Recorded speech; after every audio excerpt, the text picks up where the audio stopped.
एक बार फिर से चर्चा में है चीफ इलेक्शन कमिश्नर का अपॉइंटमेंट प्रोसेस को लेकर के डिबेट चल रही है। क्या वो लीगल है, क्या ये इलीगल है?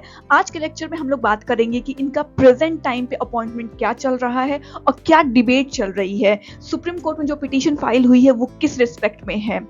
ठीक है, चलिए स्टार्ट करते हैं। और बहुत ही इंटरेस्टिंग होने वाला है और ये आम पब्लिक के लिए इंपॉर्टेंट है ही और साथ साथ स्टूडेंट के लिए बहुत ज़्यादा ही इंपॉर्टेंट है। एक बेसिक अंडरस्टैंडिंग होना बहुत ज़रूरी है और पार्ट 2 में हम इससे रिलेटेड डिबेट को कवर करेंगे। चलिए शुरू करते हैं। सबसे पहले कि what is the election commission of India. Election commission देखिए बहुत ही इंपॉर्टेंट रोल प्ले करता है फ्री, फेयर और इंडिपेंडेंट इलेक्शन कराने के लिए, जो कि डेमोक्रेसी सिस्टम के लिए बहुत ज़रूरी है, क्योंकि प्रियम्बल ही कहता है कॉन्स्टिट्यूशन का, we the people of India, और हम लोग डिसाइड करेंगे कि हम लोग का नेता कौन होगा और कैसे होगा। ठीक है, तो हम लोग कंपोजिशन की बात करते हैं कि प्रेजेंट टाइम पे कितने होते हैं। पहला तो चीफ इलेक्शन कमिश्नर होता है और 2 अलग इलेक्शन कमिश्नर होते हैं।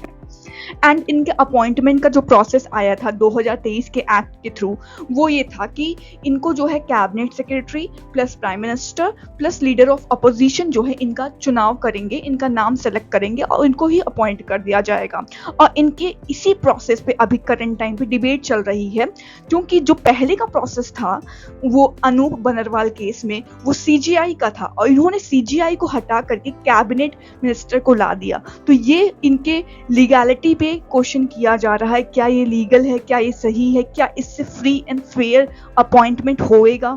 ठीक है, देन एलिजिबिलिटी क्राइटेरिया इनका क्या होता है। ये सेक्रेटरी लेवल के एक्सपीरियंस ऑफिसर होने चाहिए और उसके साथ ही साथ इनका जो है एक्सपीरियंस होना चाहिए इलेक्शन के मैनेजमेंट को लेकर के। देन इनको टेन्योर देखें तो ये 6 साल की सर्व करते हैं और until the age of 65 year, अगर 65 साल के हो गए तो ये रिटायर हो जाएंगे। और सुप्रीम कोर्ट के जज के इक्विवेलेंट इनकी सैलरी होगी। और सबसे इंपॉर्टेंट बात, इनको जो है दोबारा रीअपॉइंट नहीं किया जाएगा, एक बार बन गए बस। देन रिमूवल का प्रोसेस क्या है। रिमूवल देखिए बहुत सिंपल सा है कि सीधे can be remove through impeachment by parliament.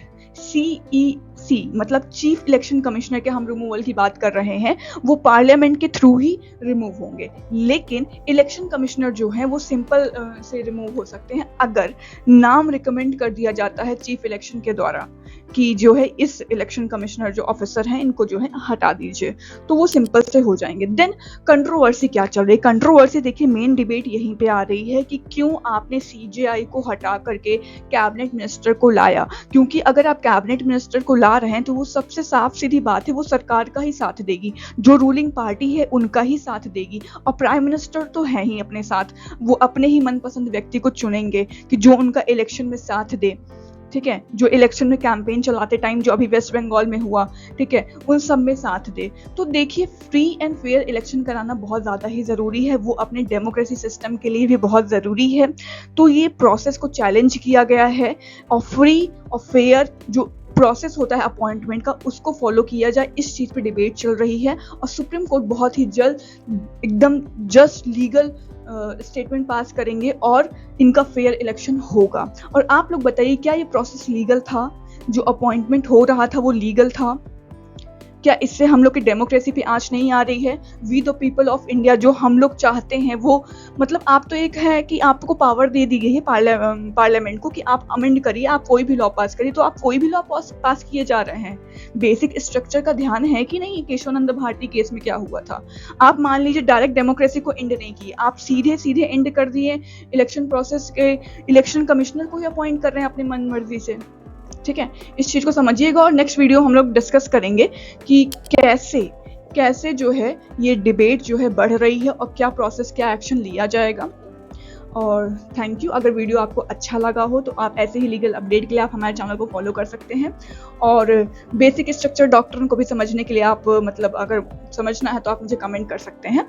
और लॉ के नोट्स के लिए आप हमारे टेलीग्राम चैनल को फॉलो कर सकते हैं। Thank you.